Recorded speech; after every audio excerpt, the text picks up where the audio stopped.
before we jump into the detail of exactly what has been done, we thought some background would be useful. So maybe, Will, you can just kick off by giving us some background on GMP as a business.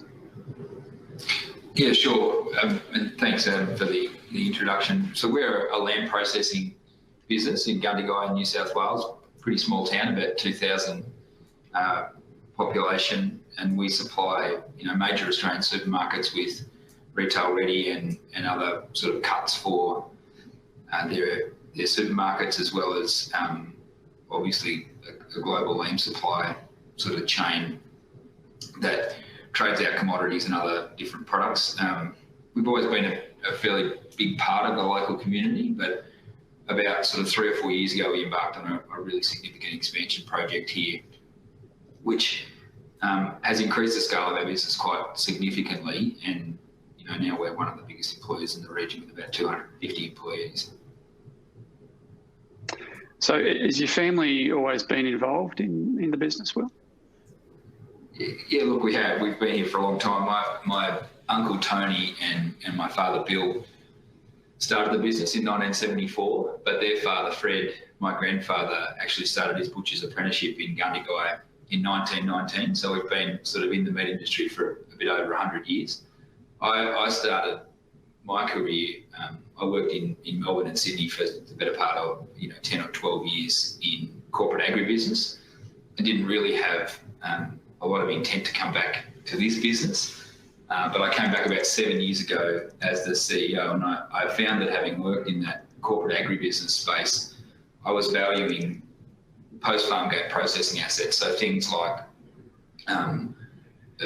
wineries that were being serviced by primary production supply chains. And I found after a period of time, so I did almond hulling, walnut cracking, wineries, dairies, all of these different processing facilities that were reliant on supply chains, and my passion for that and the insights that I was getting about how those businesses dealt with their supply base and the information that they were using and driving, and in some cases really sophisticated information, really sort of, I guess, lit a little bit of a flame in me about what might be possible in the business that we're in now. And so that's sort of the journey that I embarked on about 7 years ago when I came home.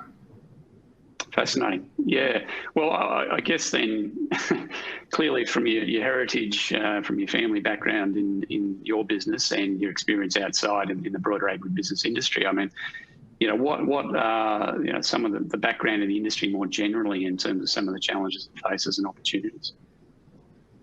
I think sort of historically, and certainly as a kid growing up, it was very much a shovel and wheelbarrow kind of a business.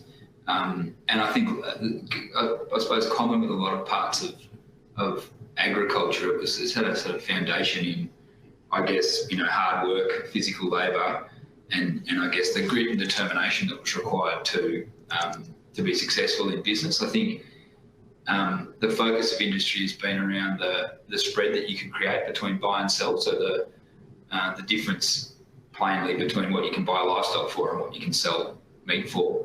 And I think over the last sort of 2 or 3 decades, there's been an increasing focus on this make step, which is the part in between the buy and the sell, which is what we do here at the meat processing facility. And as margins become tighter, as global markets have lower costs to operate, have cheaper labour, less regulatory costs, we've really had to focus hard on making sure that make step in the middle can be executed as efficiently as possible. And so that's probably the big, I guess, challenge that the industry is facing now, is how to make sure that we're as efficient as we can be sort of through that process. And I guess for us, a big ethos has been that you can't manage what you can't measure. And so we've been on a more recent journey trying to focus on the measurement of what's happening in our business. Yeah.